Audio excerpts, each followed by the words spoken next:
অনেক আগের কথা, ফেনিশিয়া নামে এক দেশে একজন মানুষ বাস করতেন। তার নাম ছিল সিরাজ। তিনি ছিলেন সৎ, ধার্মিক, মন থেকে ঈশ্বরকে ভয় পেতেন আর সব মন্দ কাজ থেকে দূরে থাকতেন। সিরাজ তার সন্তানদের খুব ভালোবাসতেন, গরিব দুঃখীদের যত্ন নিতেন এবং জীবনের প্রতিটি কাজে আমার পিতার মহিমা প্রকাশ করতেন। কিন্তু জীবন তো সব সময় সরল রেখায় চলে না, তাই না? একদিন হঠাৎ যেন এক ভয়ঙ্কর ঝড় তার জীবনে আছড়ে পড়ল। প্রায় সব কিছু হারালেন তিনি। একই দিনে এক দুর্ঘটনায় তার ছেলেমেয়েরা মারা গেল, তার সমস্ত সম্পদ কেড়ে নেওয়া হলো, তার শরীর বিভৎস ফোড়া আর ঘায়ে ভরে গেল। এমনকি তার ঘনিষ্ঠ বন্ধুরাও মুখ ফিরিয়ে নিল।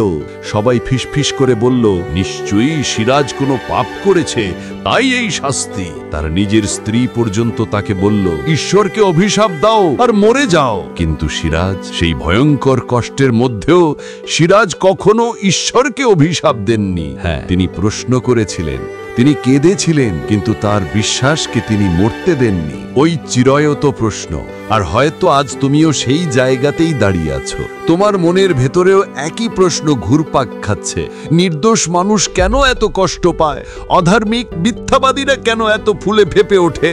আর যারা সত্যবাদী তারা কেন ভেঙে যায়? আমি জানি কেন এই প্রশ্নটা তোমার হৃদয়ে এত যন্ত্রণা দেয়। কারণ এই ছোট্ট পৃথিবীতে যেখানে আমাদের জীবন সময় আর দেহের গণ্ডিতে বাঁধা, সেখানে বেদনাকে অন্যায় মনে হয় আর সফলতা প্রায়শই ভুল মানুষের হাতে দেখা যায়। তুমি দেখো, খুনি ধনী হয়ে উঠছে আর তোমার সদাশয় প্রতিবেশীটা ক্যান্সারে ভুগছে।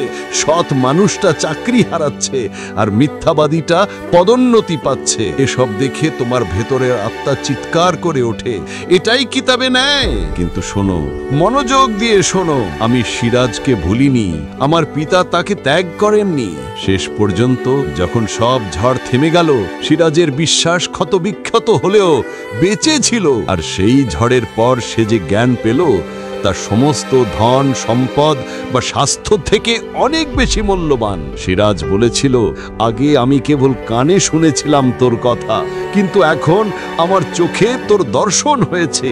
দেখলে, সিরাজের কষ্ট তাকে ধ্বংস করেনি, বরং আমার সঙ্গে তার সম্পর্ককে আরো গভীরভাবে প্রকাশ করেছিল। ভাঙা পৃথিবী, স্বাধীন ইচ্ছা। সিরাজের গল্প শুধু কোনো প্রাচীন কাহিনী নয়, এই গল্প আজও লেখা হচ্ছে তোমার জীবনে, তোমার প্রতিবেশীর চোখে, হাসপাতালের শিশুর নিঃশ্বাসে আর প্রতিটি মানুষের অন্তরে যে অন্ধকারে বসে ফিসফিস করে, কেন আমি? আর আমি তোমাকে উত্তর দিতে চাই, সহজ কথায় নয়, বরং সেই সত্যে যা তোমার হৃদয়কে শান্তি দিতে পারে। কিন্তু প্রথমে এটা বোঝো, আমি যা দেখি তুমি তা দেখতে পারো না। আমি শুধু তোমার কষ্ট দেখি না, আমি সেই কষ্টের গভীরে লুকানো উদ্দেশ্যও দেখতে পাই। যা আজ অন্যায় মনে হচ্ছে, তা হয়তো আগামী দিন কারো আত্মার মুক্তির কারণ হবে।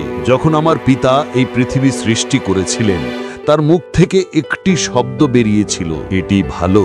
শুধু ঠিক আছে বা চলে যাবে নয়, বরং ভালো।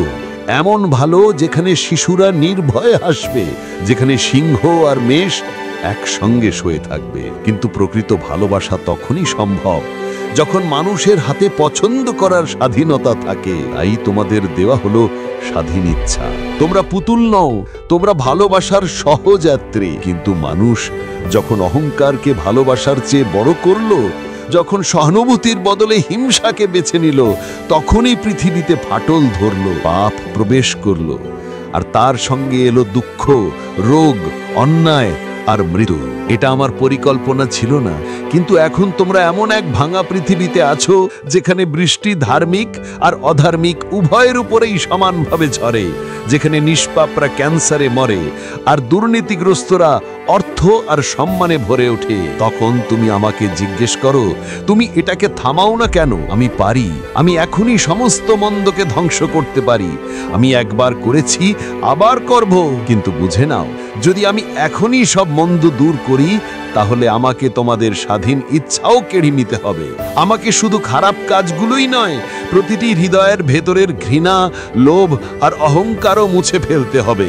আমার বিচার আসছে, কিন্তু আমার করুণা এখনো সেই তলোয়ারকে থামিয়ে রেখেছে। প্রভু তার প্রতিজ্ঞা পূরণে দেরি করছেন না, যেমনটা অনেকে ভাবে, বরং তিনি ধৈর্য ধরছেন, কারণ তিনি চান না কেউ ধ্বংস হোক, বরং সবাই যেন অনুতাপে ফিরে আসে। বুঝলে, যা তুমি আমার নীরবতা মনে করো তা আসলে আমার করুণা। আমি অপেক্ষা করছি কারণ আমি আরো আত্মাকে বাঁচাতে চাই, আরো হৃদয়কে পরিবর্তন করতে চাই। ক্রুশের দিকে তাকাও। যখন পৃথিবী ভেঙে পড়েছিল, আমি নিজেই সেই ভাঙা জগতে এলাম। আমি স্বর্গের সিংহাসন ছেড়ে তোমাদের মতো দুঃখ ধারণ করলাম। আমি জন্ম নিলাম একটি গোয়াল ঘরে, হেঁটেছি ধুলি ধূসর পথে, শোকগ্রস্তদের সঙ্গে কেঁদেছি, কুষ্ঠরোগীদের স্পর্শ করেছি, আর শেষে একটি ক্রুশে পেরেক বিদ্ধ হয়েছি, উপহাসিত, নগ্ন, রক্তাক্ত, অথচ নির্দোষ। যদি তুমি সেই মানুষটাকে খুঁজে থাকো যে অন্যায়ভাবে কষ্ট পাওয়ার বেদনা বোঝে, তাহলে আমার মুখের দিকে তাকাও। আমি দুঃখ মুছতে আসিনি, আমি দুঃখের অর্থ দিতে এসেছি। তোমার কষ্ট বৃথা নয়, তোমার সংগ্রাম অনাদৃত নয়, তোমার চোখের এক ফোঁটা জলও আমার মনোযোগের বাইরে পড়ে না। সত্যিকারের সফলতার সংজ্ঞা। তুমি পৃথিবীকে দেখে বলো, ওই লোকটা মিথ্যা বলে তবু নেতা হয়েছে, ওই মেয়েটা প্রতারণা করে তবু সমৃদ্ধ। আমি সৎভাবে কাজ করি, সত্য ভালোবাসি, তবু কষ্টে আছি। তুমি আরামকে আশীর্বাদ ভেবেছ, শক্তিকে অনুগ্রহ, আর সম্পদকে সফলতা। কিন্তু আমার রাজ্য পৃথিবীর মতো নয়। আমি একবার গল্প বলেছিলাম, এক ধনী মানুষ আর এক ভিখারি, যার নাম ছিল লাজারুস। ধনী লোকটা সুখ ভোগে মগ্ন ছিল, আর লাজারুস ছিল ঘায়ে ঢাকা, দরজার সামনে পড়ে থাকতো। তারপর মৃত্যু এলো আর সব কিছু বদলে গেল। ধনী লোকটা এখন যন্ত্রণায়, আর লাজারুস স্বর্গীয় বিশ্রামে। দেখলে, যে সফলতা দেখা যাচ্ছিল তা আসলে এক ছলনা ছিল, আর যে দুঃখ দেখা যাচ্ছিল তার ভেতর ছিল এক সোনার রাজ্যের প্রতিশ্রুতি। আমি কখনো তোমাকে এই জগতের ক্ষণস্থায়ী সফলতার পিছনে দৌড়াতে বলিনি। আমি বলেছিলাম, তোমার ক্রুশ তুলে নাও আর আমার অনুসরণ করো। দুষ্টরা হয়তো কিছুদিন সুখী দেখাবে, কিন্তু কয়েক বছরের ভোগ কি সেই অনন্তকালীন শূন্যতার সামনে কিছু, যেখানে তারা আমার ছাড়া থাকবে? তাই নিজেকে জিজ্ঞেস করো, যদি কেউ সমগ্র পৃথিবী জিতে ফেলে কিন্তু নিজের আত্মা হারায়, তাহলে সে কি পেল? আমার ছাড়া কোনো সফলতাই সত্যিকারের সফলতা নয়। তা সোনায় মোড়ানো মৃত ছাড়া আর কিছু না। তাই যখন দেখবে কেউ মন্দ করে সফল হচ্ছে, তখন ঈর্ষা করো না, তার জন্য প্রার্থনা করো, কারণ তার আদা বিপদে। আর যখন দেখবে তুমি ভালো করেও কষ্ট পাচ্ছ, তখন আনন্দ করো, কারণ তোমার কষ্ট বৃথা নয়। আমি ভঙ্গ হৃদয়দের কাছে আছি, আমি আগুনের মধ্যেও তোমার সঙ্গে আছি।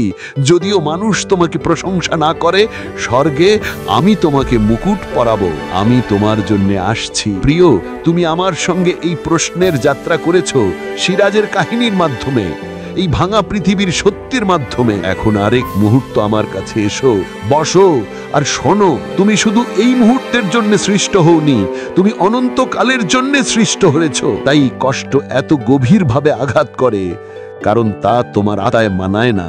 তোমার হৃদয়ের এই বেদনা তা দুর্বলতা নয়, তা তোমার সত্যিকারের গৃহের মৃত্যু।